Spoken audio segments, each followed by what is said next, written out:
Donc, en fait, on vous remercie de couper vos micros, hein.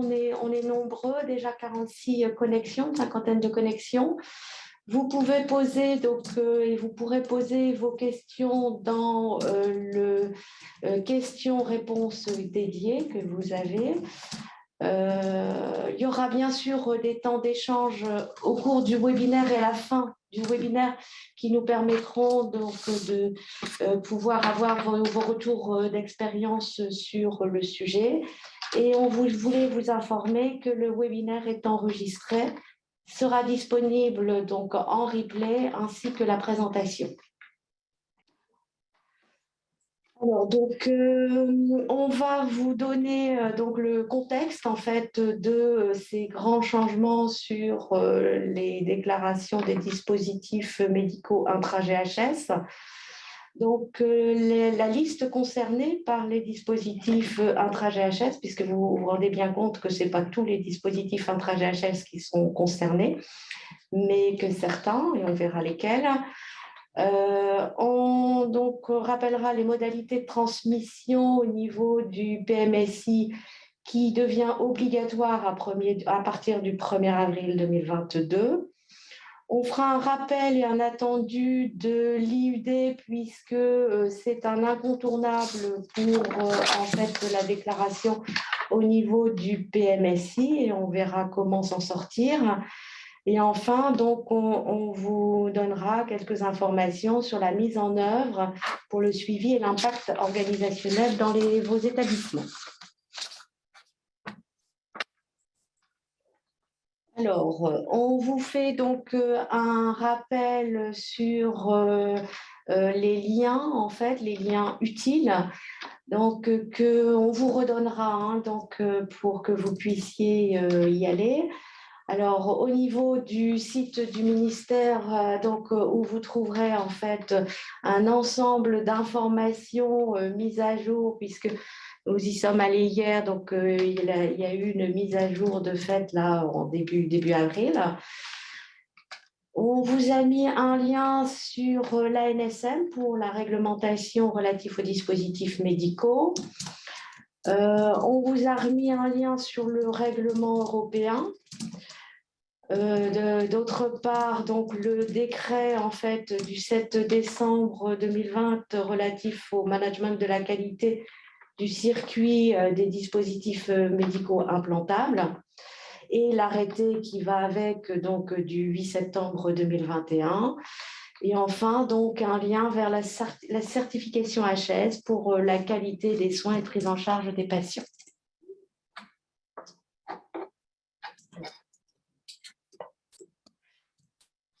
Alors, au niveau donc de la note ministérielle, interministérielle du 22 décembre 2021, donc c'est toute l'organisation de la mise en œuvre du recueil et de la transmission des informations relatives donc à l'usage des produits de santé au titre des prestations d'hospitalisation, donc que sont donc les dispositifs médicaux intra-GHS selon l'article L 165-11.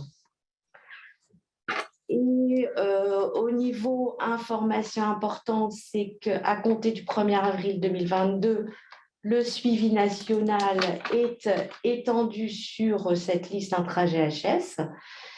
Et liste donc qui a été déterminée donc en décembre 2021 et qui est consolidée là au 25 mars 2022.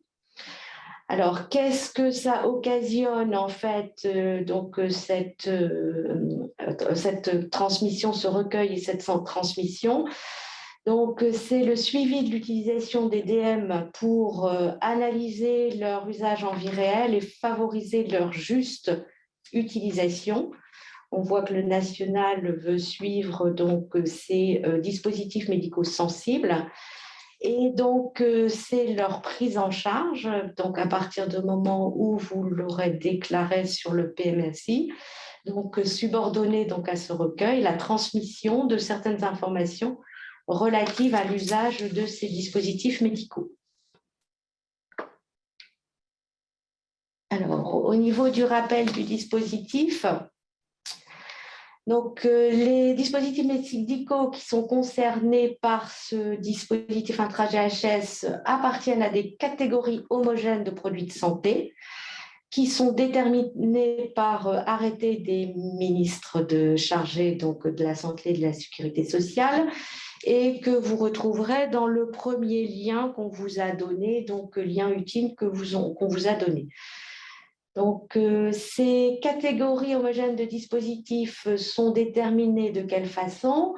Au regard de leur caractère invasif ou s'ils posent des risques, s'ils ont des risques qui peuvent être présentés pour la santé des patients. Alors, ces dispositifs, qu'est-ce qu'ils doivent justifier? Au moins l'une des exigences suivantes.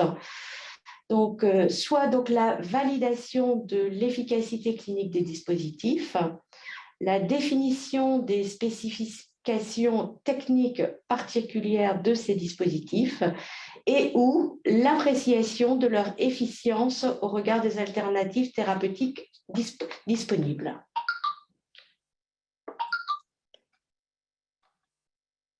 Je donne la parole donc à Julien Petit pour la suite de la présentation. Merci Isabelle. Donc, par la suite, là on vous présente en fait le circuit d'inscription d'un dispositif médical sur liste intra-GHS. Ça commence par un dépôt de dossier par un fabricant à la HAS et puis en copie au ministère en vue d'une inscription, soit en nom de marque, soit en ligne générique, et on verra par la suite pourquoi. Une évaluation par la CNEDIS, donc la HAS, et puis là on va déterminer un service attendu qui est soit insuffisant ou soit suffisant. Si le service attendu est insuffisant, il n'y aura pas d'inscription sur la liste intra-GHS. Si le service attendu est suffisant, il y aura donc un arrêté et une inscription sur la liste intra-GHS. Donc, on va voir après le détail des tenants et des aboutissants. Autre slide, s'il te plaît. Super.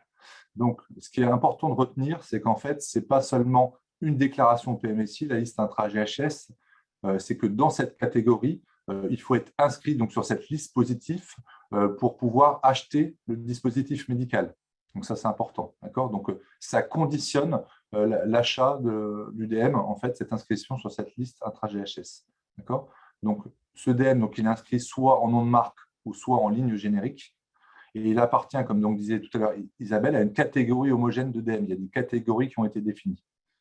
Et là, en dessous, vous verrez, donc, la présentation vous sera envoyée. Et puis, il y a donc les textes réglementaires qui définissent ce dispositif intra-GHS. Donc, c'est 10 catégories homogènes de dispositifs médicaux, avec donc 9 qui sont inscrits en nom de marque et 1 en nom en fait, de description générique. Donc, c'est les défibrillateurs cardiaques implantables sans sonde endocavitaire, les valves cardiaques chirurgicales biologiques avec suture, celles sans suture, les stents intracrâniens utilisés dans l'angioplastie des sténoses athéromateuses. Donc, tout un ensemble en fait, de catégories homogènes qui sont définies sur cette liste. On vous a remis le lien en fait, pour retrouver cette liste sur le site du ministère, vous le verrez. Et ce qui est intéressant, c'est que la mise à jour s'est faite hier. Donc, vous avez vraiment la liste qui a été mise à jour hier et donc avec des nouveaux dispositifs médicaux qui ont été inscrits sur cette liste intra-GHS.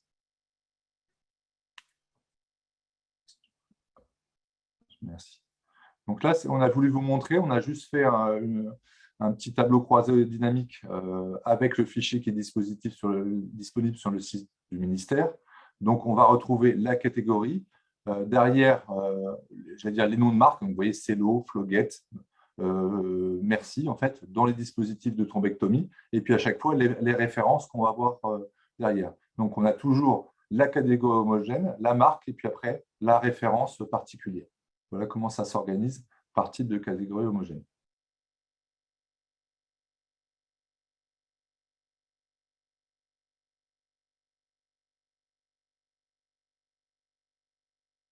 Voilà.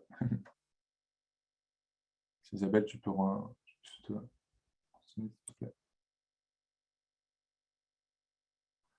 Donc, les transmissions de fichiers, puis là, on attend bien évidemment l'intervention de nos collègues médecins DIM là-dessus pour les explications plus dans le détail. Donc, vous connaissez déjà, pour tout ce qui est DMI de la liste en sus, on va avoir donc le fiche comp pour les établissements publics, en tout cas les ex-DG, donc publico-ESPIC. Pour les établissements privés, les ex-OQN, on est donc sur le fichier RSFP. Et donc là, la nouveauté sur les DM intra-GHS, c'est qu'on a un format de fichier qu'on vous a présenté et qu'on verra plus dans le détail, avec l'intégration du code IUDID. Donc, il y a une place de 25 caractères pour mettre ce code IUDID, alors qu'il n'en fait que 14. Donc, ça, on pourra échanger aussi là-dessus, avec un fichier de type DATEXP, qui n'est pas un fiche comp classique comme on a pu le retrouver.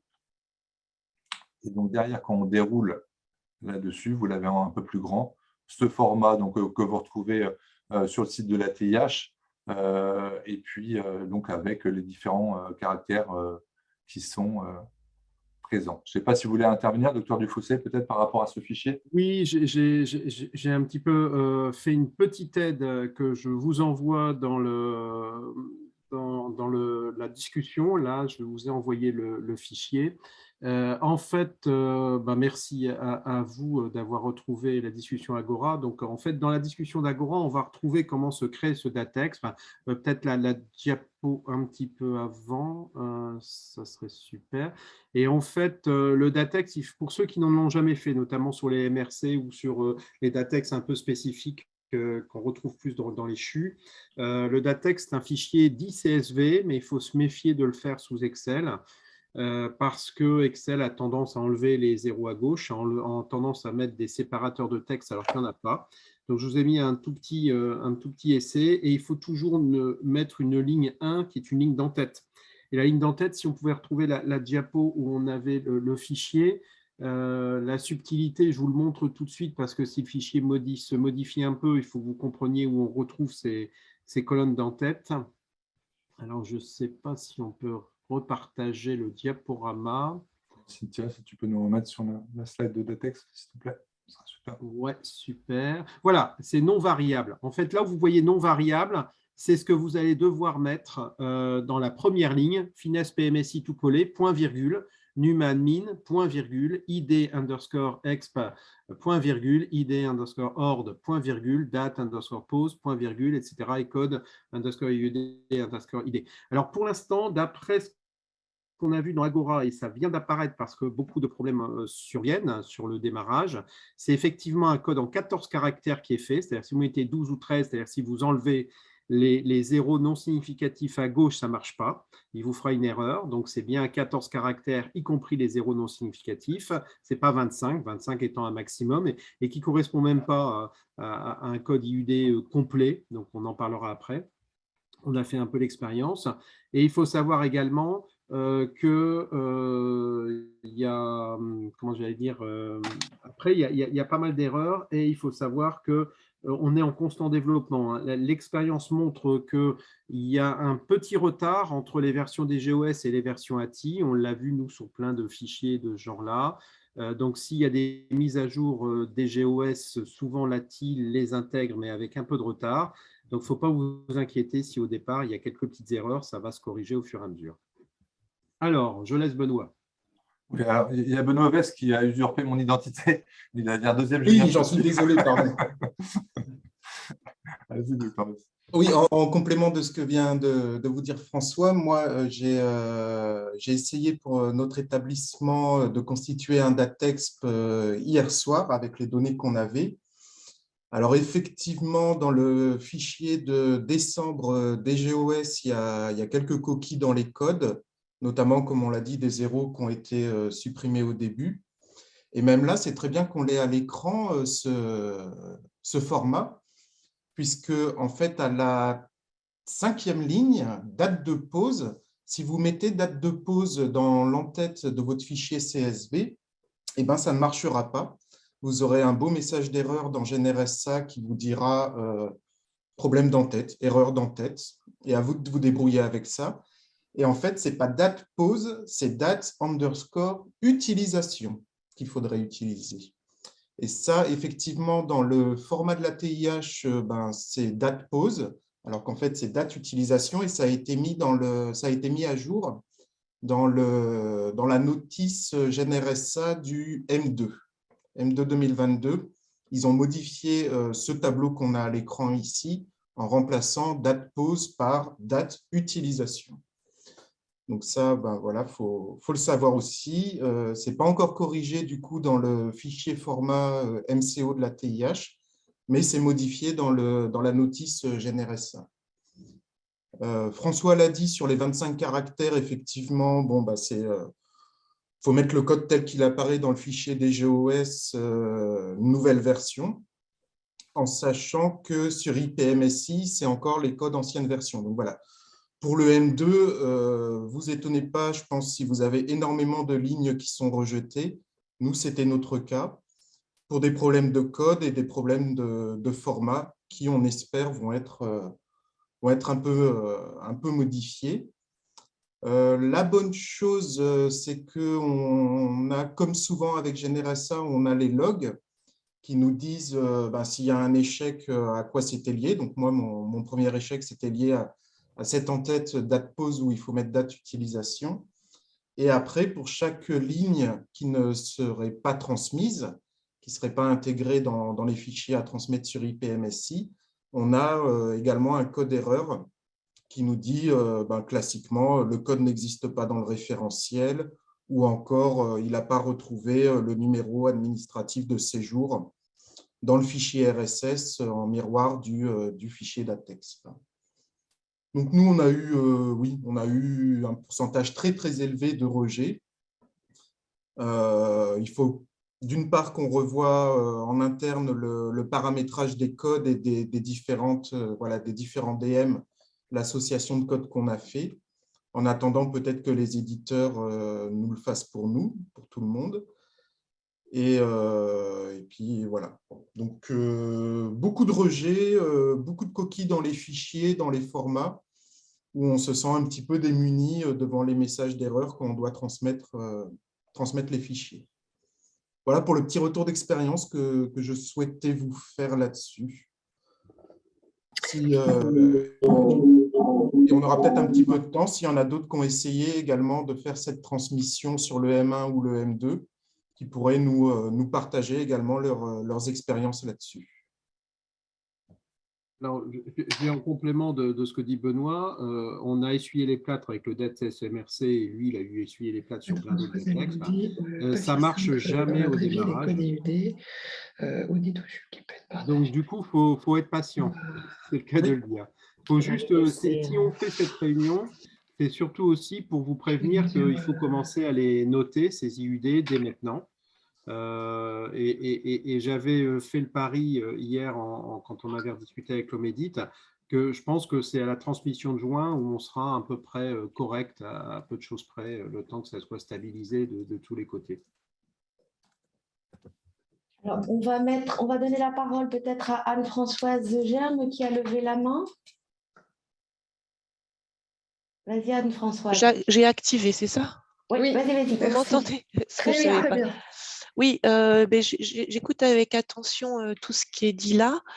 C'est vrai qu'il y a la théorie, en fait, les identifications. Et puis, entre guillemets, ce que l'on note vraiment lorsqu'on examine de près à la loupe ces IUDID, tant la partie visible de l'homme, c'est-à-dire ce qui est inscrit littéralement en dessous du data matrix ou du code barre 1D, mais également de ce qui est encodé. C'est-à-dire que ce qu'on peut voir, c'est que il y a une bonne part qui reste conforme, mais qu'il y a une part qui est non conforme et on travaille d'arrache-pied là-dessus pour remonter les informations auprès de la DGOS, puisque des travaux qui ont été faits, notamment au sein de Pharmat et du CHU de Lille, ont entraîné la création d'une IUD vigilance, entre guillemets, qui consiste à remonter sous un format qui est partagé pour les établissements, toutes les difficultés de cohérence de ces IUD-ID auprès de la DGOS. Donc, en fait, le souci, c'est où trouve-t-on effectivement la bonne information de l'IUD Quand on regarde nos référentiels professionnels comme FAST, on peut avoir pour un même implant 10 GTIN, donc lequel est le bon. Dans la mise en œuvre, en fait, de la chasse aux bonnes IUD et son intégration comme élément d'interopérabilité dans nos systèmes d'information, ça va être pas si simple que ça. Et effectivement, par rapport au nombre de caractères, ce que j'avais aussi rappelé, entre guillemets, c'est que dans les deux normes les plus utilisées, notamment la GS1, on était sur un UDID qui est à 18 chiffres lisibles par l'homme en dessous du code barre et 14 chiffres, uniquement des chiffres encodés, et que la norme pour l'HIBC, l'UPN, on est sur 6 à 23 alphanumérique, c'est du chiffre et de la lettre. Donc, c'est pour ça que sur le fichier DATEX, quand je vois 25, d'un côté, pour moi, on en a 23 max sur l'HIBC pour l'idée, et l'autre, on est à 14 caractères chiffres.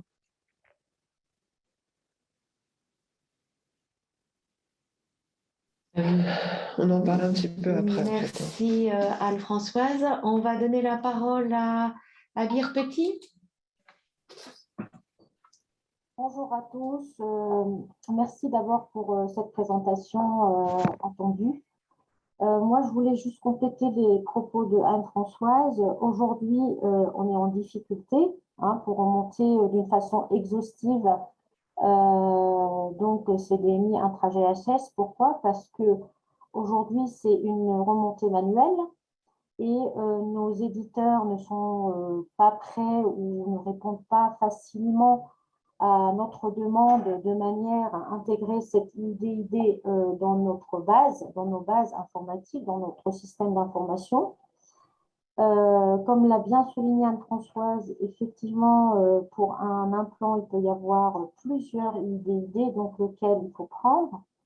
Donc, du coup, la difficulté essentielle, c'est, vous voyez, donc là, heureusement que moi, j'ai été alertée hier par Benoît Weiss en disant qu'il y a un nouveau tableau qui a été publié par la DGOS, parce que je n'ai pas forcément cette veille-là, de manière à aller chercher à la petite mine les codes qui nous intéressent, de manière à être exhaustive et le plus exhaustive possible et ne pas avoir de pertes financières ou pertes de données d'information. Voilà. Donc, on a besoin peut-être, je ne sais pas si au niveau à votre niveau, d'avoir une aide, je ne sais pas de quelle manière, mais en tout cas, oui, la DGOS, effectivement, on a l'idée vigilance. On commence à remonter des non-conformités, mais on voit que ça ne bouge pas et donc je ne sais pas comment ça va devenir. Il y a certains, selon les organisations, on n'a pas les mêmes organisations, malheureusement, on n'a pas les mêmes systèmes d'information dans les établissements, rien que du Hauts-de-France, quand on regarde donc les établissements. Voilà, donc aujourd'hui, la difficulté, c'est une remontée manuelle. C'est une remontée manuelle et c'est chronophage et c'est beaucoup de vigilance. Franchement, moi là, je dois me reprendre le tableau, le lien que Benoît m'a envoyé et je dois revoir code par code si je n'ai rien oublié. Voilà, donc je voulais quand même remonter cette information qui nous pèse et que dans la vraie vie, c'est compliqué. Les éditeurs, encore une fois de plus, ne répondent pas ou répondent pas tout à fait, etc. Je ne sais pas à votre niveau si vous pouvez mettre une pression ou faire une aide ou j'en sais rien. Voilà. Merci. Bien évidemment, Abir, on va remonter ces difficultés que vous avez à la DGOS et surtout et aussi par le biais de l'ARS. Il y a Olivier Canon qui va intervenir, peut-être justement de l'Agence régionale de santé, donc c'est peut-être l'occasion qu'il puisse échanger là-dessus sur les remontées qu'on peut faire au niveau national. Oui, bonjour, je ne sais pas si vous m'entendez. Oui. Tu as la parole. Oui. En fait, donc moi, je suis arrivé au niveau de l'ARS début mars, au 1er mars. Et effectivement, dans les dossiers de mon prédécesseur, François-Xavier Rose, il y avait cette partie expérimentation des IUD. Donc, je me suis penché dessus. J'ai vu assez rapidement qu'au niveau de l'Omedit et des pharmaciens que j'ai pu interroger, il y avait un manque d'informations et un besoin de retour sur les expérimentations qui ont été faites sur les IUD, parce que ça remonte quand même à fin 2020 pour les livrables. Donc, en fait, depuis plusieurs semaines, j'ai interrogé la DGOS, j'ai eu les différents interlocuteurs qu'on m'avait transmis, dont on m'avait transmis les coordonnées. Et en fait, on a réussi à faire une visio enfin vendredi dernier avec des responsables de la DGOS et de la DGS. Et ce qu'il en est ressorti, c'est qu'effectivement, ils ont du retard sur le rendu de l'expérimentation, donc ça on le savait.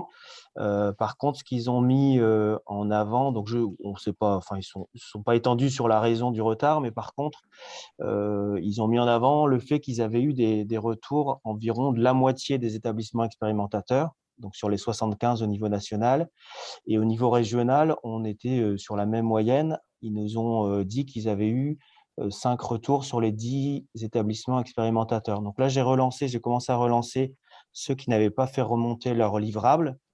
La plupart du temps, en fait, ils les avaient déjà renvoyés et puis moi, je les ai transmis au niveau de la DGOS. Et donc, ils m'ont signalé effectivement ce système de remontée de soucis via Europharmat, dont a parlé Anne-Françoise Germe. Donc ça sera important, je pense, pour continuer à faire progresser le système.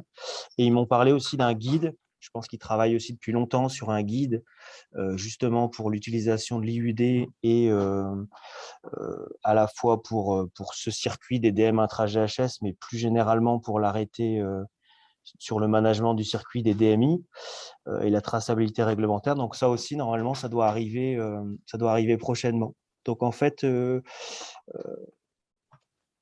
tout ça, c'est en cours. Moi, j'invite vraiment les établissements expérimentateurs à me faire un retour de leur livrable, même si ça a déjà été renvoyé. Moi, je n'ai pas forcément retrouvé de traces de ce qui a déjà été envoyé. Je me demande même si la liste des 5 établissements qui n'ont pas répondu qu'on nous a donné en visio est vraiment la bonne, parce que sur les 5, les 2 qui m'ont répondu l'avaient déjà envoyé fin septembre.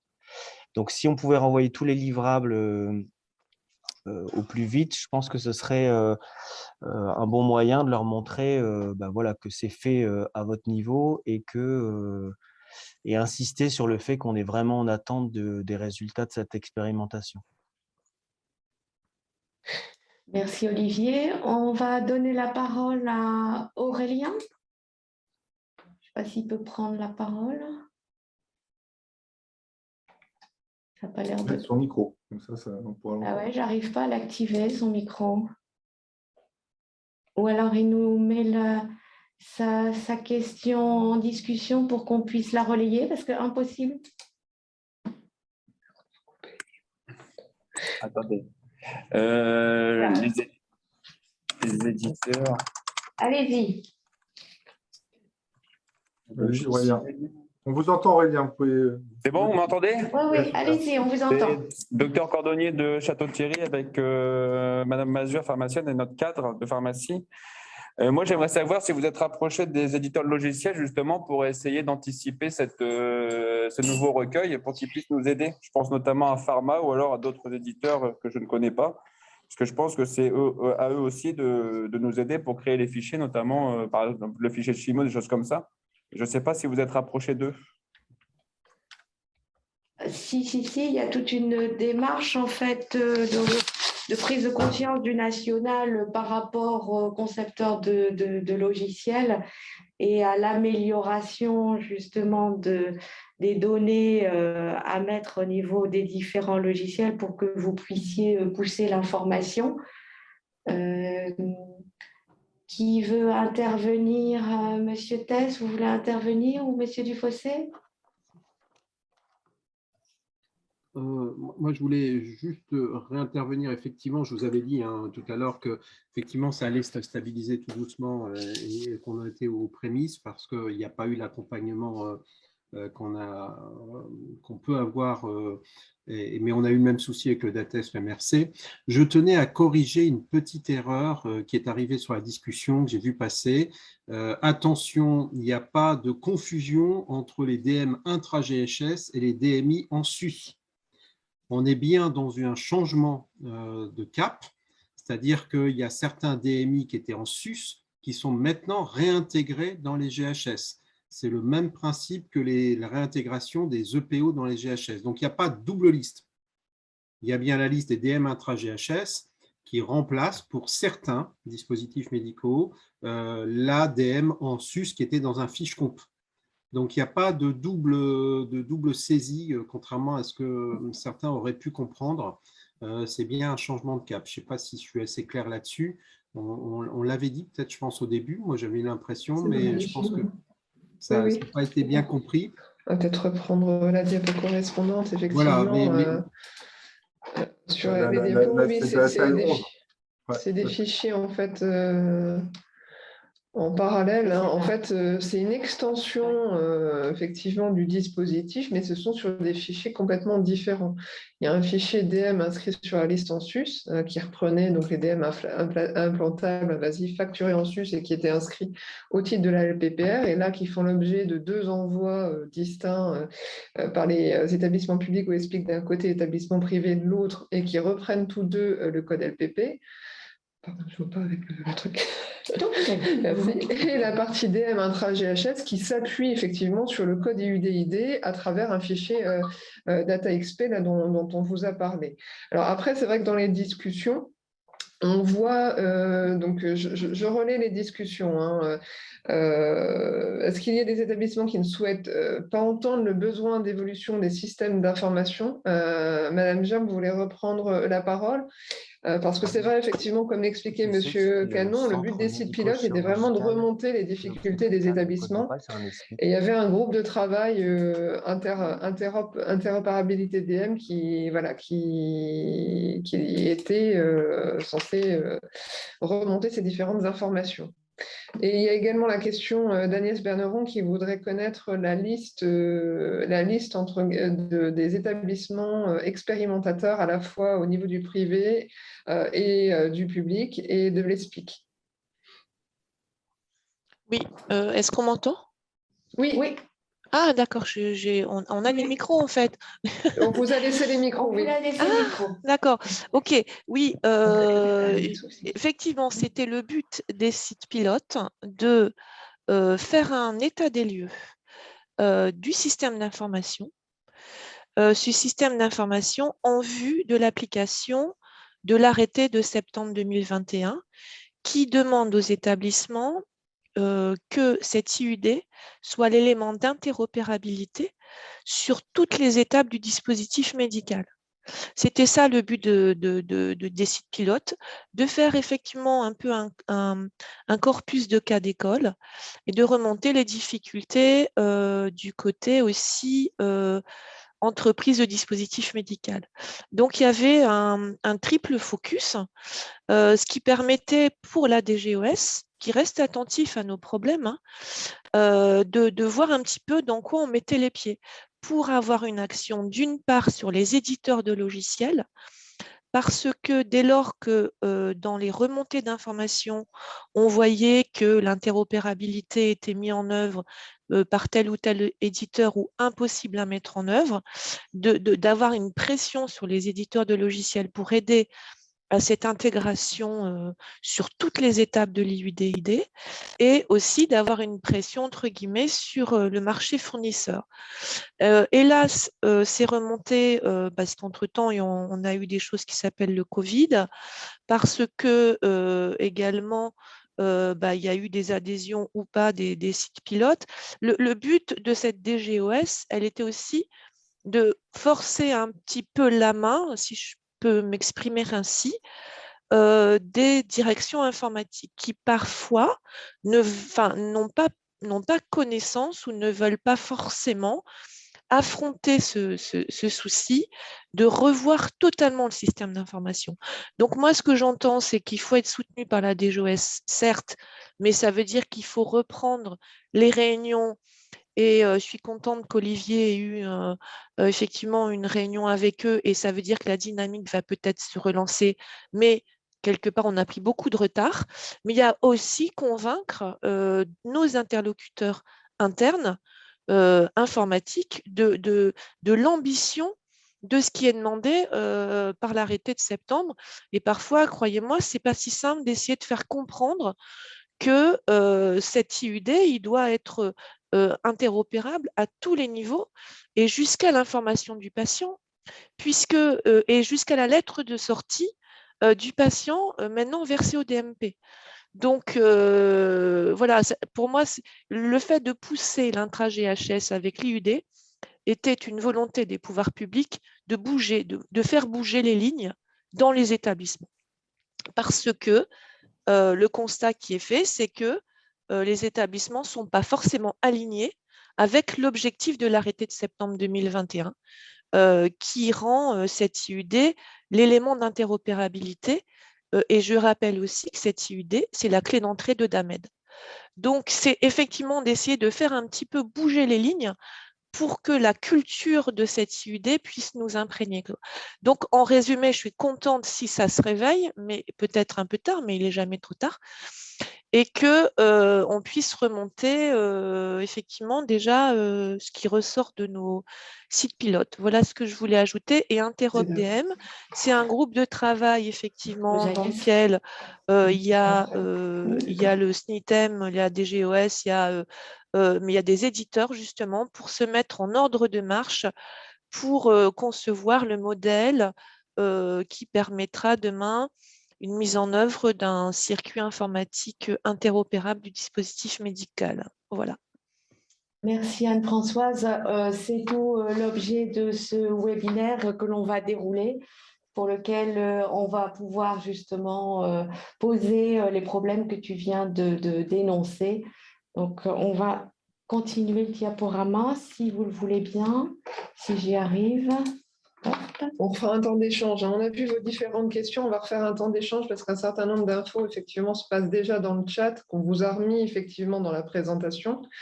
Donc, notamment le lien vers le ministère de la Santé, où vous pourrez récupérer sur le lien en haut la liste en fait des DM intra-GHS. Donc là, Julien, je te redonne la main. Si tu peux me remettre sur la slide 13, s'il te plaît, Cynthia.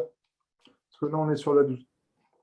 Peut-être je me permets en attendant, donc, puisqu'il y a quand même un vrai sujet aussi sur le d'Atex, donc par rapport aux remarques,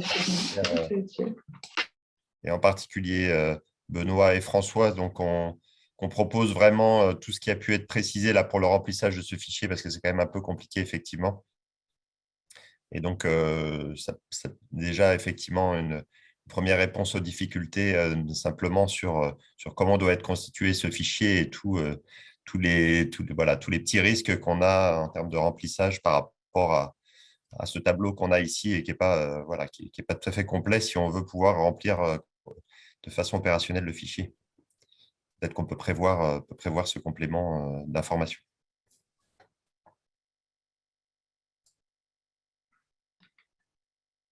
Vas-y, Julien, tu peux… Toujours sur la 12, c'est pour ça que je me permets.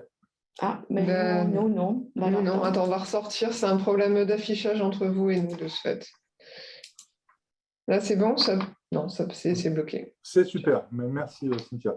Alors, je vais me permettre de répondre aussi à certaines questions qui sont dans le chat et qu'on va voir là. Il y avait une question, comment on retrouve un fichier exploitable? Alors, exploitable, c'est un grand mot. En tout cas, c'est un fichier Excel. Sur le site, sur les liens qu'on vous a mis du ministère, tout en bas, il y a bien un fichier Excel qui fait le lien entre les DM intra-GHS et le code UDI-ID. Donc ça, c'est important. Vous pouvez le retrouver. Et c'est là dont ce que parlait Abir tout à l'heure petit, il y a une mise à jour qui a été faite hier. Autre chose, quand on parle de remboursement, on ne parle pas de remboursement de la spécialité du DM intra-GHS. On parle de remboursement du séjour. D'accord ? Ce fichier ne va pas faire rembourser le DM intra-GHS. Ça, c'est important à comprendre. Hein. On a des DM de la liste en sus qui sont remboursés via le fiche compte.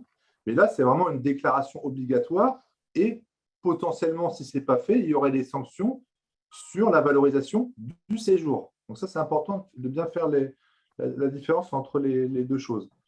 Donc ce fichier en bas Excel, vous le voyez, il est présenté comme ça. On va retrouver cette fameuse catégorie homogène intra-GHS, le nom du fabricant, le nom commercial du DM, le modèle, la référence commerciale, le code, UDID, la date de fin d'inscription. Et là, on vous a mis en gras la date de mise à jour. Donc là, on a pris l'exemple de 4 dispositifs médicaux qui ont été mis à jour lors de la mise à jour d'avril 2022. D'accord ?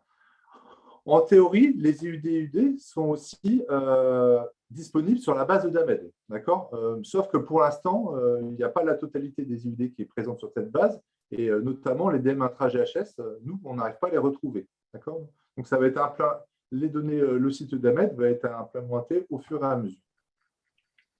Donc, sur la slide d'après, s'il te plaît, Cynthia. Super, merci. Là, c'est un autre exemple des problématiques de ce fichier Excel sur le site du ministère, c'est que on pourrait identifier les mises à jour avec le fait qu'il y ait la date de mars 2022, mais vous pouvez le voir, là, on est toujours sur la dernière colonne au 24/12/2021, d'accord ? Sauf qu'il y a eu quand même des modifications. Et la modification, elle a concerné le fait qu'il manquait 2 zéros dans le code ID au code pour atteindre les 14 éléments, les 14 chiffres. Et donc, ça a été rajouté, mais on ne le voit pas.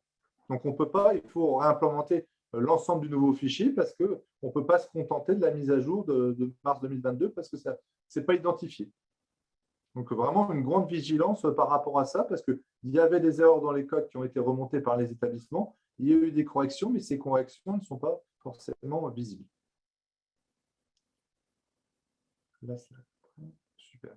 Et là, de façon globale, pour faire un lien sur cette présentation, on est bien, je vais dire, sur une traçabilité, une identification d'EDEM de la PUI, avec l'intégration dès la réception des codes IUD, jusqu'à une traçabilité de pause au niveau du bloc, et puis bien évidemment, cette collaboration pharmacien, soignant et médecin DIM, parce que le médecin DIM, après, va générer les fichiers, et notamment ce fameux DATEX. Donc, vraiment, on a un circuit global de l'informatisation.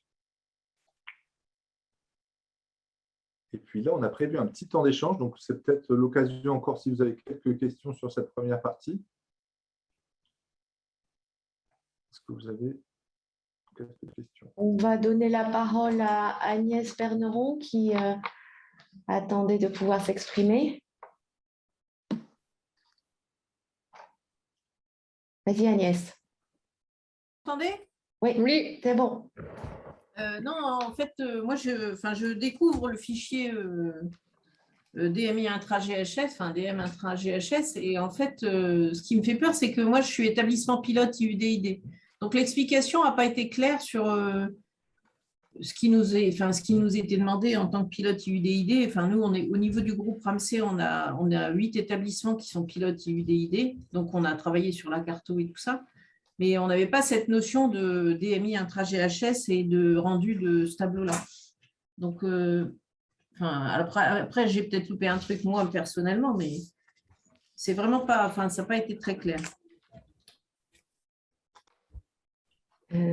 Merci Agnès.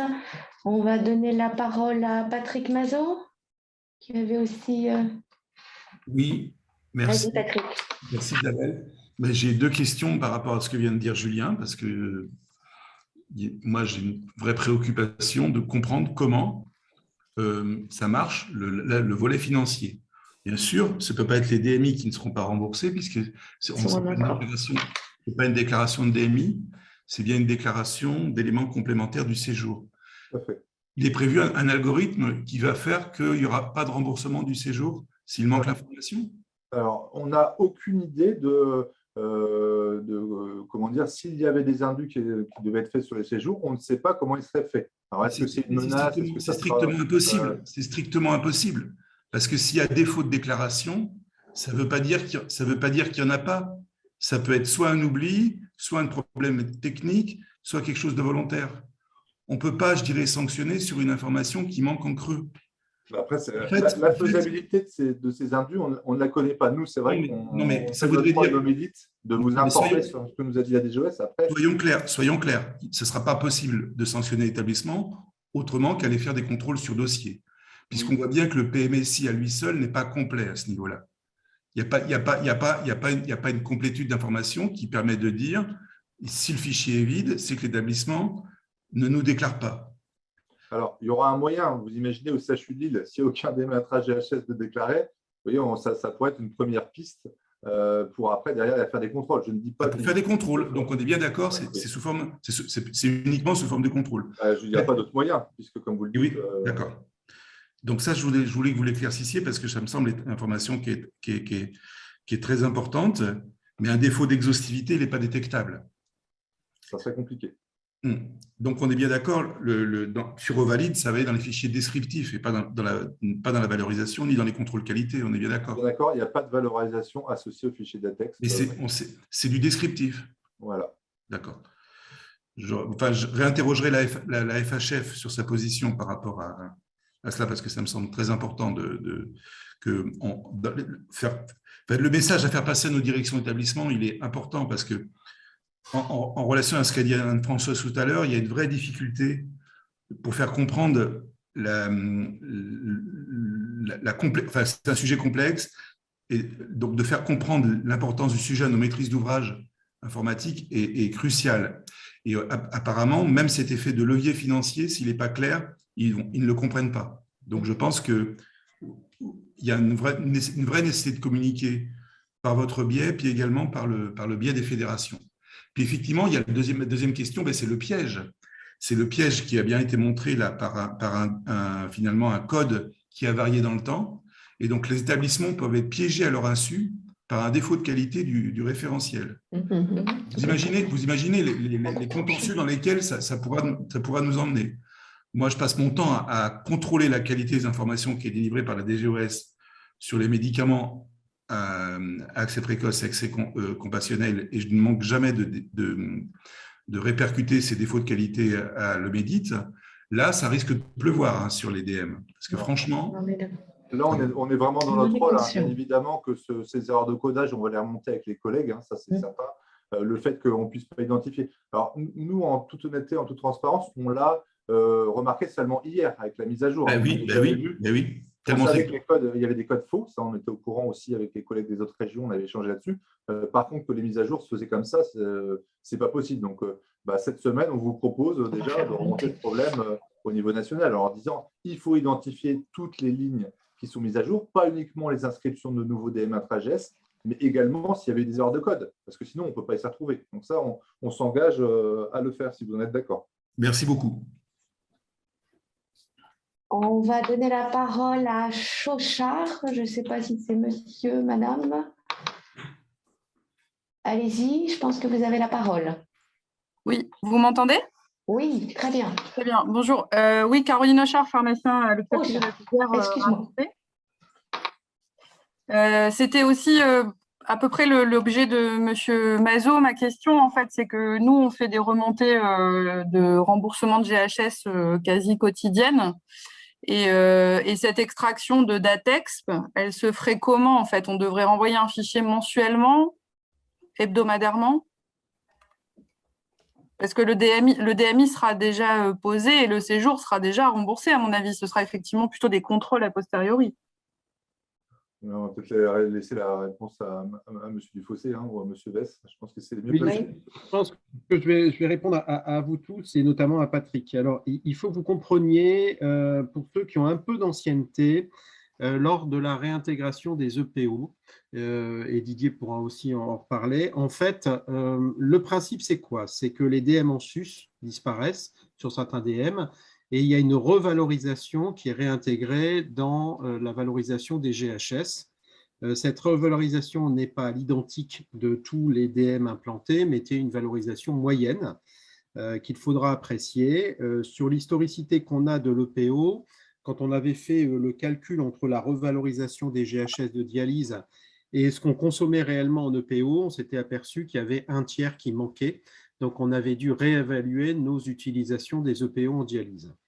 Alors, ça va être un peu la même chose ici. Les DM sont inclus dans la valorisation des GHS, mais bien sûr, pas valorisés à l'identique, comme il y avait les cas des DM en sus. C'est-à-dire qu'on avait un DM à 100 €, on était remboursé 100, on avait un DM à 200, remboursé 200, on avait un DM à 500, on était remboursé 500. Ici, on va peut-être avoir une valorisation, alors c'est purement hypothétique ce que je dis, par exemple de 300. Ça veut dire que si on pose un 100, c'est bien, si on pose un 200, c'est bien, si on pose un 300, c'est bien, si on pose un 500, c'est moins bien. Dans la masse, c'est moins bien. Donc voilà un peu ce qu'il faut bien comprendre, c'est que c'est une revalorisation des tarifs qui ne sont toujours pas parus, d'ailleurs des GHS, qui vont inclure ces DM intra-GHS. Et donc, on va donc remonter à titre descriptif tous les DM que l'on a fait, et puis on pourra secondairement évaluer éventuellement les cibles ou pas les cibles. C'est un peu ça le travail qui va être fait si on a une exhaustivité des remontées, comme dit Patrick. L'exhaustivité n'est pas forcément gagnée, mais c'est quelque chose qu'on doit effectivement viser. Donc la sanction, effectivement, c'est si on a une équation entre les DM qu'on a l'habitude d'utiliser et la revalorisation moyenne, ou des choses comme ça. Donc vous voyez un petit peu, le mécanisme est totalement différent du en sus. C'est pour ça que je disais attention, c'est un changement vraiment de pratique. Bon, je vais laisser la parole à Didier parce qu'il a peut-être des choses aussi à dire. Non, mais c'est pour compléter ce que tu as dit. À partir du moment où le DM est réintroduit dans le GHS, finalement, le tarif du GHS, c'est un coût complet qui prend en compte toutes les dépenses. Donc, évidemment, les tarifs sont revus chaque année et quand il y a un DM qui inclut le GHS, on imagine qu'il y a une revalorisation du GHS. Mais ça s'inclut avec l'ensemble des dépenses d'une activité, donc ce n'est pas à l'euro. Et en plus, les GHS sont les tarifs moyens.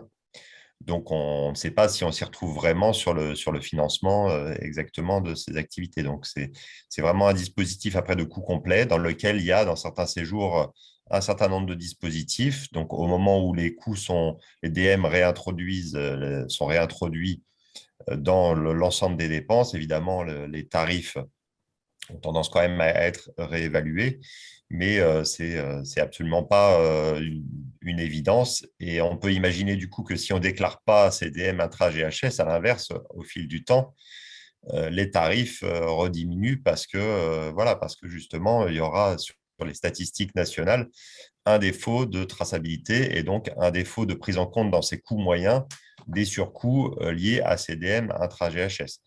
Voilà, donc c'est ça. Alors, c'est vrai que ça ne nous impacte pas individuellement dans chaque établissement par rapport à notre propre consommation, mais c'est une réalité nationale dans finalement les travaux d'estimation des coûts et des tarifs. Après, sur l'autre question qui a été posée, l'envoi, effectivement, suit. Alors, c'est pas, finalement, on parle de DM intra-GHS dans le PMSI, mais au final, c'est juste que ça suit finalement le recueil d'informations qui est fait dans le cadre du PMSI, c'est-à-dire un envoi mensuel pour facturation à l'assurance maladie des séjours réalisés, donc terminés le mois précédent. Donc, tous ces fichiers qui viennent finalement associés à l'envoi des tarifs, des séjours pour arriver à un tarif GHS, sont des fichiers soit complémentaires, soit ici un DATEXP. Et c'est donc tous les mois que l'ensemble de ces fichiers sont envoyés, adressés, associés aux données d'envoi du PMSI.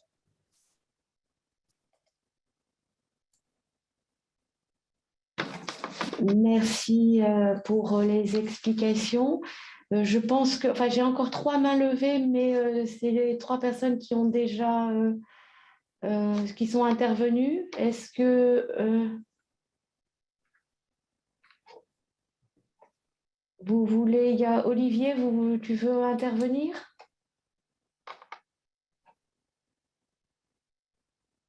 Non, on va peut-être continuer. Est-ce que vous m'entendez?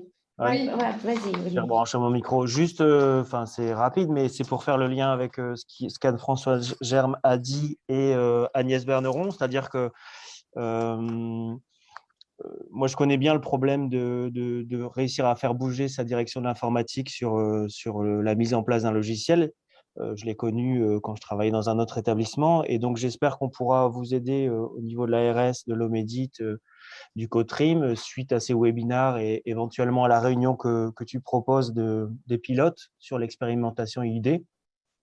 Parce qu'effectivement, c'est beaucoup plus large que c'est uniquement CDM intra-GHS. C'est aussi l'objet de la remarque de Agnès Berneron, c'est-à-dire que je pense qu'au moment de l'expérimentation IUD, il n'était pas question encore de ces DATEX et ces DM intra-GHS parce que l'expérimentation était beaucoup plus large. Elle concerne toute la traçabilité des implants via l'utilisation des IUD. Donc voilà, moi je suis tout à fait d'accord pour faire la réunion des pilotes, tout à fait d'accord pour faire remonter un maximum d'informations à la DGOS comme vous tous, et d'essayer de faire bouger les choses. Pour faire bouger les éditeurs, à mon avis, le meilleur levier, ça va être la DGOS, et puis surtout, je pense, le groupe qui est constitué avec Europharmat, dont tu as parlé aussi, Anne-Françoise. Merci Olivier. Patrick, tu as relevé la main éventuellement? Tu peux prendre ou pas? Oui, ben, c'est ce que je mets dans le chat. Oui, c'est ce qu'on allait relayer, Patrick, effectivement. Non, mais voilà, la DGOS, sous la pression de la DSS, met la charrue avant les bœufs avec les DMI intra-GHS. À nos amis du DIM, je veux bien qu'on déclare, mais en fait, il ne faut pas être dans le système de déclaration, il faut être dans le système de recueil automatisé de données. Et ce qui est fondamental, c'est de miser à grande vitesse sur l'exhaustivité de la traçabilité des DMI, parce qu'il y a un enjeu de santé publique, il y a un enjeu qui est dans l'arrêté. Et pour moi, le DMI intra-GHS, c'est une dérivée de ce process-là. Et en plus, il y aurait des moyens de contrôle, hein, parce que les DMI qui rentrent, on les connaît, puisque les fournisseurs savent qu'ils les livrent. Mais c'est une autre dimension. Ça veut dire qu'on rentre dans une dimension de contrôle du circuit de distribution des DMI, et c'est une autre... Je dirais que c'est d'autres aspects réglementaires qui rentreraient en ligne de compte. Et pour tout le travail d'interopérabilité, il y a un gros travail qui a été délégué à l'Agence numérique en santé et à Interop Santé, qui fait que les éditeurs ont intérêt à s'en rapprocher parce que plus ils auront compris, ils auront su-maîtriser le sujet de l'interopérabilité, plus justement ça permettra cette exhaustivité de la traçabilité des DMI. Donc je pense qu'il y a une grande attention qui doit être portée de ce côté-là. Merci Patrick. Après, donc j'ai Aurélien qui a demandé la parole. Vous pouvez activer. Non, Aurélien? Vous m'entendez? Allez-y, très bien. Moi, je rebondis sur ce que Patrick vient de dire, c'est exactement ça. L'intérêt de tout ça, c'est quoi? C'est qu'à la fin, en fait, on doit déclarer tous nos DM via le PMSI. En fait, il faut qu'on sache assez rapidement parce qu'il faut qu'on travaille avec les éditeurs pour réussir à anticiper. Parce que le jour où, dans 2 ans, ils vont nous demander de tout déclarer les DM et qu'on n'a pas anticipé cette situation, on sera vraiment en difficulté. Là, pour moi, c'est plutôt pas mal parce que c'est une phase où on peut apprendre assez facilement sur quelques DM, notamment dans les petits établissements. Mais il faudrait qu'on sache assez rapidement quel est l'avenir, en fait. Parce que moi, je le sens, on sent que ça va être une déclaration de tous les DM qui vont être implantés. Ce que je trouve d'ailleurs, sur le plan santé publique, je trouve ça super intéressant d'ailleurs. Mais bon, on a déjà une piste là-dessus. Merci. En fait, c'est comme vous l'avez remarqué, c'est très progressif. Donc là, il y a une mise en route de toute cette organisation et vous voyez que ce n'est pas simple puisque on est quand même dépendant et on est pieds et poings liés avec l'informatisation et donc avec ce fameux IUD qui va permettre en fait de pouvoir véhiculer donc les informations à partir du moment où les logiciels seront interopérables.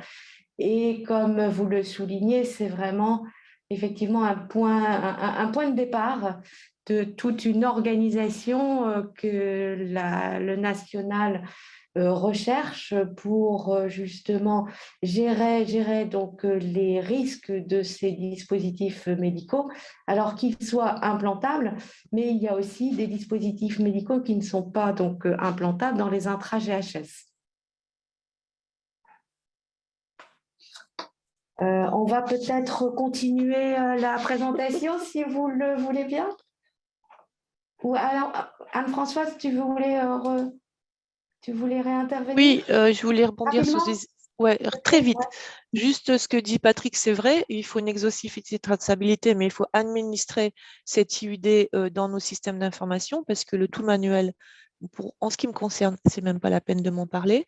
Et effectivement, a priori, la liste va augmenter dès lors que des DM sortiront de la liste des remboursables en sus, ils vont intégrer l'intra-GHS. Et ce que j'écrivais dans le chat, c'est que l'année prochaine, c'est toute leur taux qui sort.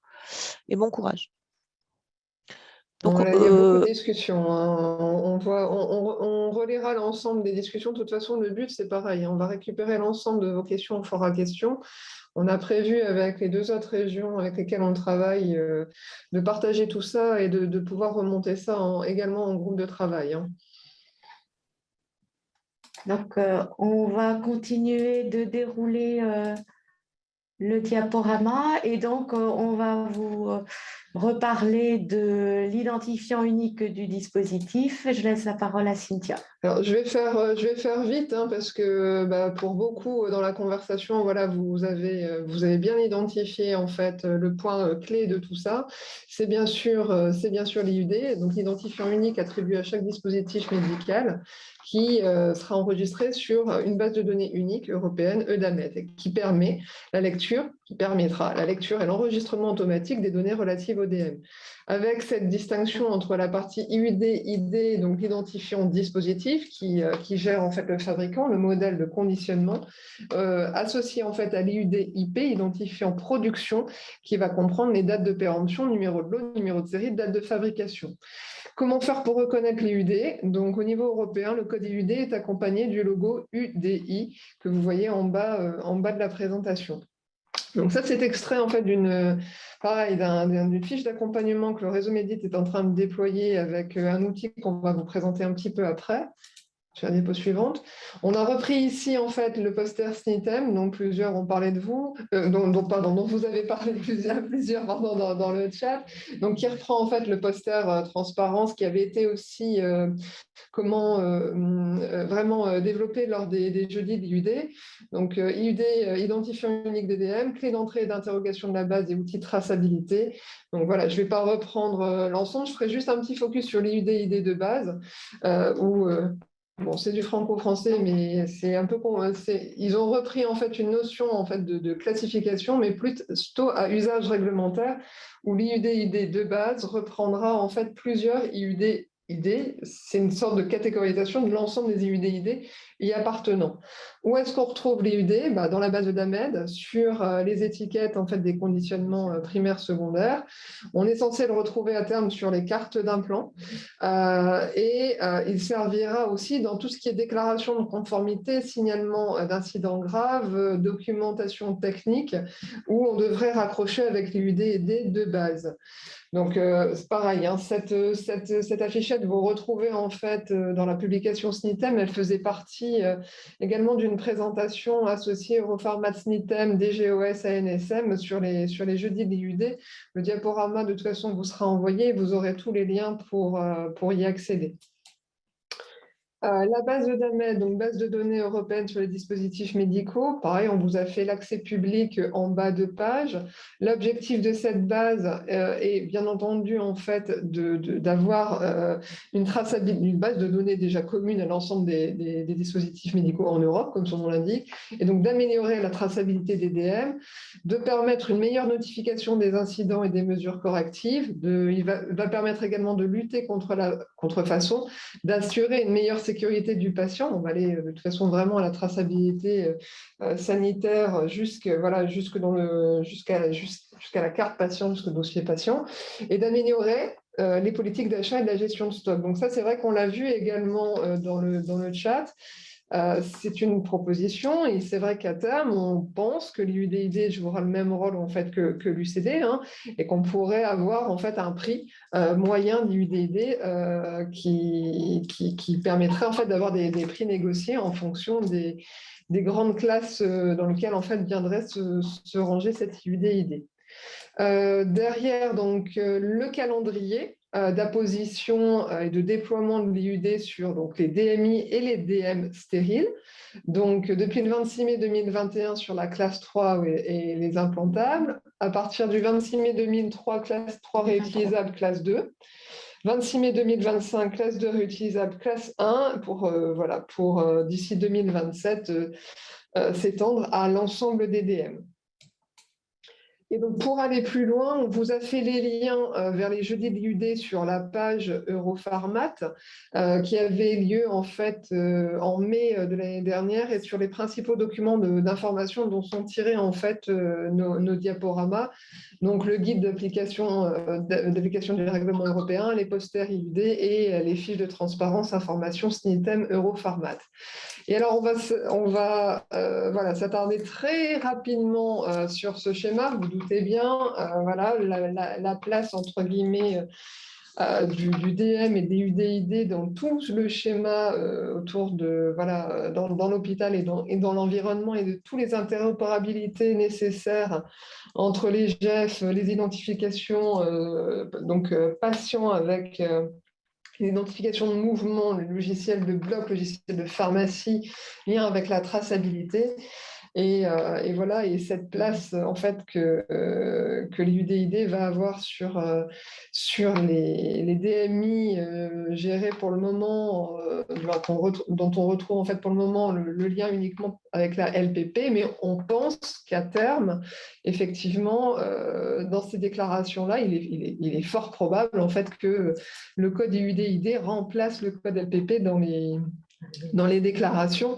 Donc, c'est pareil, je vous invite à aller revoir donc, la présentation qui avait été faite par Gilles Herbrecht lors des jeudis de l'IUD. Donc, je vous ai remis le titre et il y a le lien exact de l'épisode correspondant et de la présentation de Gilles Herbrecht lors des jeudis de l'IUD, où effectivement cette question avait été également posée et ils émettaient des suppositions qui risquent d'être très probables.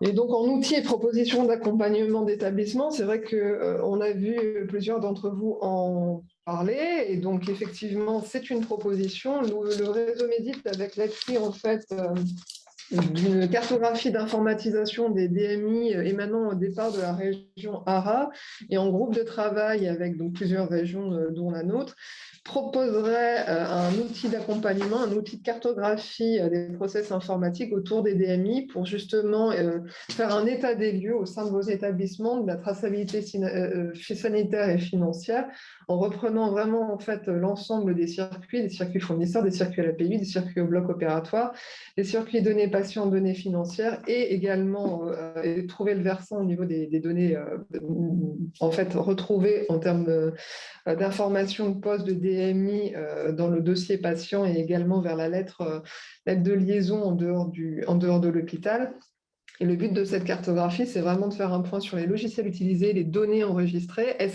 Est-ce que dans ces logiciels, il y a une place déjà ou pas pour l'IUD? Quelles sont les interopérabilités à chaque étape? Est-ce que vous êtes doté de lecteurs automatiques de code sur les différentes étapes? Parce que c'est vrai que le but premier de l'IUDID, c'était d'éviter toutes ces ressaisies manuelles. Bon, là, on voit bien avec le DM intra-GHS que malheureusement, on est en train de passer par de la ressaisie, clairement, pour pouvoir faire de la déclaration. Et dernier point aussi de la cartographie, c'était d'avoir une visibilité également sur la gestion des dépôts temporaires ou permanents. Donc là, on vous présente en fait qu'un aperçu de cette cartographie. Alors, c'est imbuvable, comme ça on s'en doute très très bien, mais le but, on a contacté déjà certains d'entre vous, mais c'est de pouvoir à terme tester avec des établissements en région et dans d'autres cette cartographie pour récupérer vraiment les niveaux d'informatisation des 5 blocs. Donc, le bloc en fait données patients, données financières, le bloc fournisseur et tout ce qui est lié en fait à la récupération de l'information du DM et du DMI. tout le circuit d'enregistrement des réceptions ou livraisons vers les services blocs opératoires, et donc l'ensemble des données enregistrées au niveau du circuit PUI, idem au niveau du circuit bloc opératoire, et pareil, les données du patient en dehors de l'hôpital. Donc voilà, on va pas dérouler la cartographie, parce que le but, c'est d'essayer d'y être en mode accompagnement et de tester cette carto et de pouvoir derrière remonter les informations. Donc, un deuxième en fait, outil qu'on souhaiterait vous proposer à terme, c'est en fait de déployer l'audit croisé que vous connaissez sur les PECM, mais de le déployer en fait sur la partie DM. Donc, on est en cours de réalisation de cet audit croisé et on soumettra un petit groupe de travail justement de pharmaciens DM pour pouvoir vous le proposer assez rapidement. La grille en termes de questions, elle est déjà élaborée, mais il faut qu'on ait des testeurs, entre guillemets, pour savoir comment on peut s'organiser autour de ça. Alors, on vous remercie pour votre écoute et puis cet échange très constructif. Est-ce qu'il y a des dernières interventions au niveau des DIM? Qui veut prendre la parole? Alors, pour répondre à Madame Germe, oui, la cartographie, pour moi, elle inclut la prescription et les différents circuits, notamment les prêts. C'est vrai que là, on n'a pas forcément la possibilité de vous l'ouvrir. Madame Germe, je suis en train d'essayer de le faire, mais le fichier est très, très lourd et je pense qu'avec Zoom, ça pose un petit peu de souci. Mais on a tout en fait le bloc base de données, logiciel marché, logiciel de gestion de commande qui évalue sur un bloc, tout le circuit PUI avec la traçabilité PUI et normalement de souvenir au niveau du bloc, on doit pouvoir retrouver les informations liées à la prescription. Je ne vais pas vous dire de bêtises, là je suis sur la partie DPI, mais si vous voulez, on échangera directement avec vous pour vous le présenter, même s'il faut le présenter sous forme d'une visio à quelques établissements, bien volontiers. N'hésitez pas à nous solliciter dans le chat, on va revenir vers vous. Parce que là, j'ai la partie données DMP, données traçabilité patient. C'est un sujet, on le voit, de cette informatisation au sein de vos établissements pour les dispositifs médicaux. Et je pense que ce que l'on pourra faire aussi donc avec l'ARS, avec Olivier Canon, c'est de faire justement un webinaire là-dessus et échanger plus particulièrement sur ce sujet-là qui va nous occuper pendant quelques années, à mon avis. Donc, allez-y, Julien. C'est le Benoît Vest, je pense. Excusez-moi. Je continue à utiliser les notes. Non, c'était effectivement, comme l'a proposé Didier Tess, pour la partie strictement DIM, traitement des données finales, transmission, constitution des fichiers, analyse des logs, des rejets, etc. Là-dessus, effectivement, nous, les DIM, on peut faire un petit document, comme l'ont proposé François et Didier, pour accompagner les établissements dans la constitution de ce fichier, de son analyse et du traitement. Ça, je pense qu'on va faire quelque chose, François, si tu es d'accord. Et on pourra le rerouter, si vous le voulez, au niveau du site de l'Omedit pour vraiment communiquer et faire passer un maximum d'informations sur le sujet. Voilà. Alors, ce que je voulais juste rajouter, Benoît m'a devancé, rapide comme il est. En fait, j'ai mis dans la discussion déjà un lien avec un fichier texte. Je l'ai fait en fichier texte pour que ça passe bien partout. Il y avait effectivement les éléments. J'ai vérifié, il y avait bien date utilisation et pas date de pause, comme disait très justement Benoît. Donc, il est au bon format. Effectivement, pour les DIM, on fera plutôt un canal DIM pour ne pas gêner les pharmaciens dans cette réflexion qui est un petit peu éloignée de leur terrain. Alors, pour ceux qui sont un peu étonnés, l'enregistrement des codes à la pause, c'est une vieille idée qui date de largement plus de 3-4 ans. qui a cheminé longtemps. C'est vrai qu'on était plus ou moins au courant, que c'était le serpent de mer, hein, ça remontait, ça descendait, etc. En fait, l'idée est arrivée à donner une certaine base. Donc, pour ceux qui découvrent ça, je comprends que ça peut être étonnant. En fait, c'est quelque chose qui avait été plus ou moins déjà totalement écrit fin 2021. En fait, le gros souci, et c'est pour ça que je suis content que l'Omédit ait mis en place tout ce système sur 2 dates pour permettre vraiment à tout le monde de travailler et de pouvoir intervenir et arriver sur ce webinaire, c'est se rendre compte que c'est tout de suite, hein, à cette heure, que ça se passe. Même si vous avez bien compris, et Benoît l'a bien dit, les outils effectivement de remontée ne sont pas encore super au point, et c'est pour ça que je vous avais dit que ça prendrait peut-être un petit peu de temps. Le problème, c'est que la démarche est en cours, la démarche était pensée depuis très très longtemps, et donc il va y avoir quasiment la disparition des DM en sus. Reste le problème aussi des molécules onéreuses. Pour l'instant, on a eu le PO, on n'en a pas eu d'autres. Encore que vous savez qu'on sort régulièrement de la liste en sus certaines chimios qui sont théoriquement réintégrées dans les GHS de chimio standardisés. Donc, ce n'est pas un processus qui va être totalement isolé au DM. Je voulais vous le dire un petit peu. Voilà. Donc, je lis un peu ce qui se passe effectivement en même temps. C'est vrai que l'IUD doit être enregistré à réception. C'est un problème sur lequel on se bat depuis un certain temps. C'est le système d'info au sein des systèmes hospitaliers qui ne sont pas particulièrement performants. Alors, la fin de la T2A, ça sera un autre webinaire, hein, parce que entre les annonces et la réalité, on en reparlera. L'ONDAM est bien maîtrisé par la T2A, donc on en parlera. Voilà. Oui, je lis au fur et à mesure, mais je peux pas. Voilà, je vais m'arrêter là. En tout cas, je suis très très content qu'on ait pu se mettre autour de la table et que vous ayez pu comprendre cet aspect un peu urgent, parce que à défaut d'être parfait dans la remontée, il faut vraiment commencer à organiser une traçabilité la plus exhaustive possible. Et je reboucle avec, je sens que Patrick et trépigne derrière. Merci, M. Dufossé. On te laisse la parole, Patrick. Non, je ne trépigne pas du tout. En 2019, les Omédit ont participé à…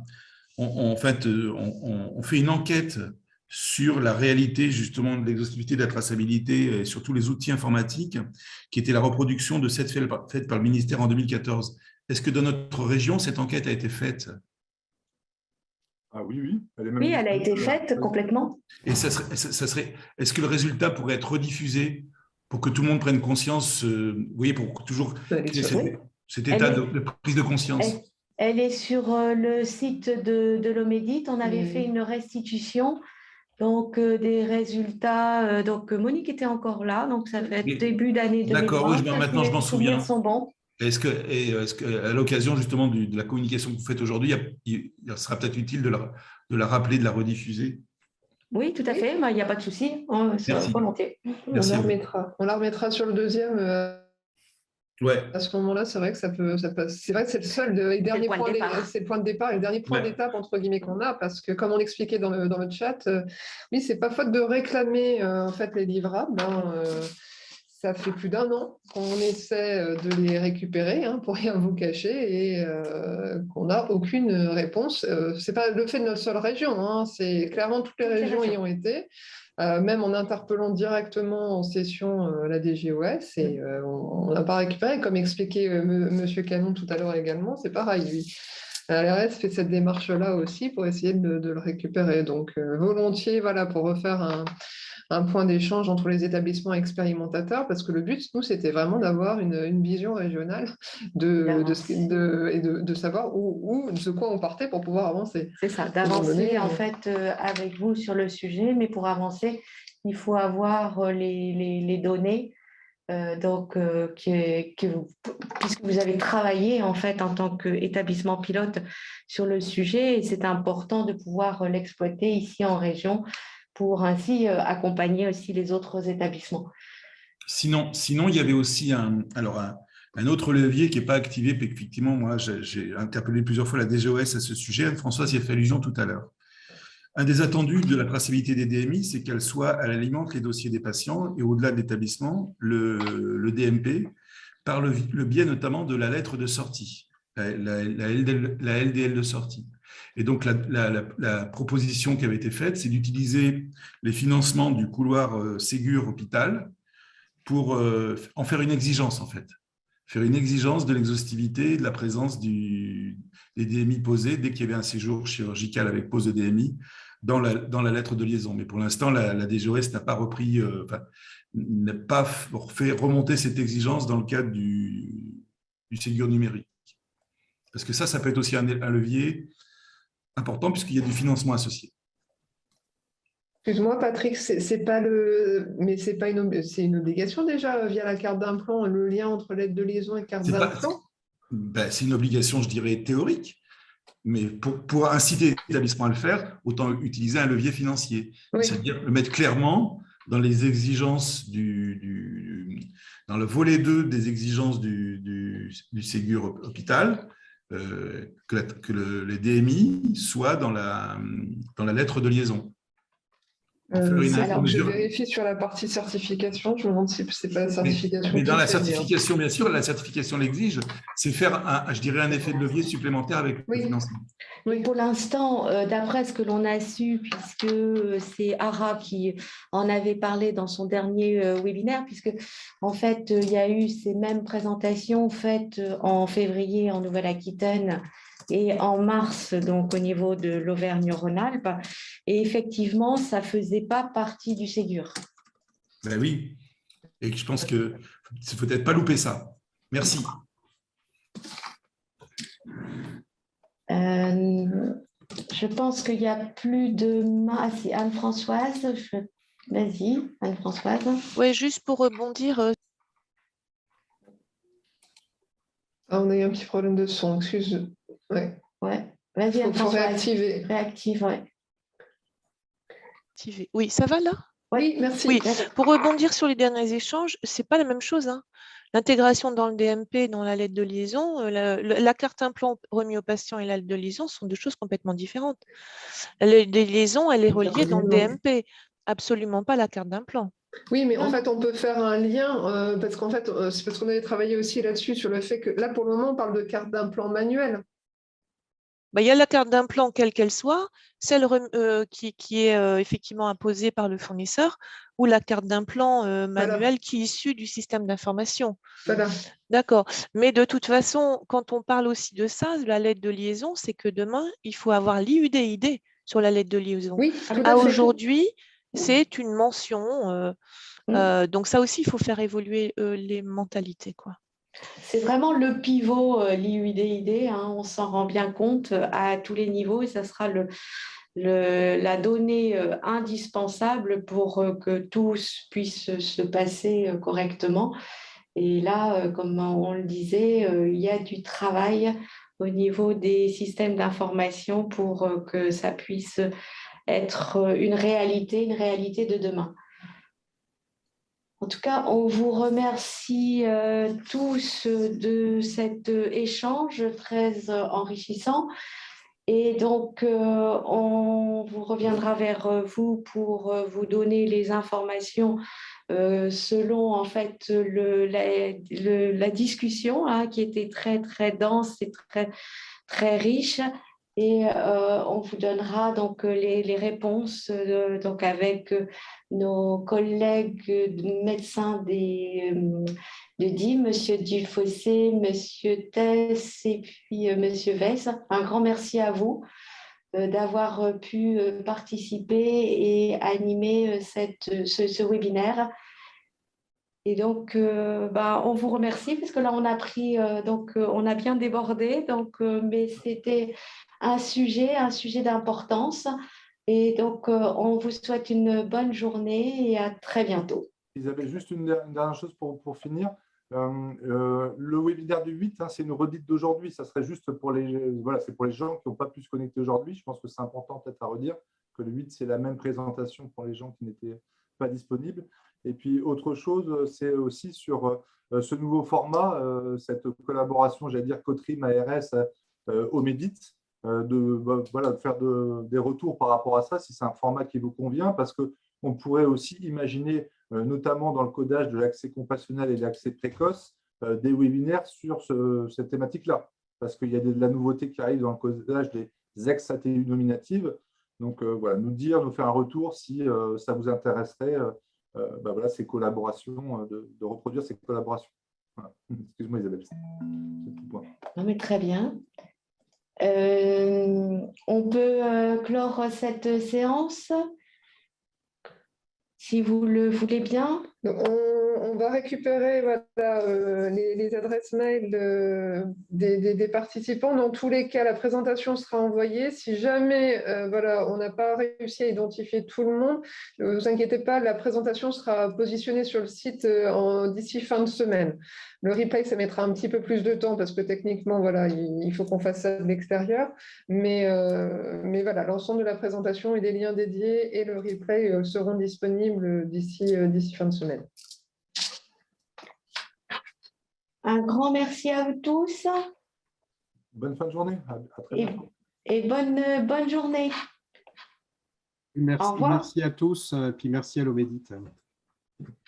Merci à vous. Au revoir. Au revoir.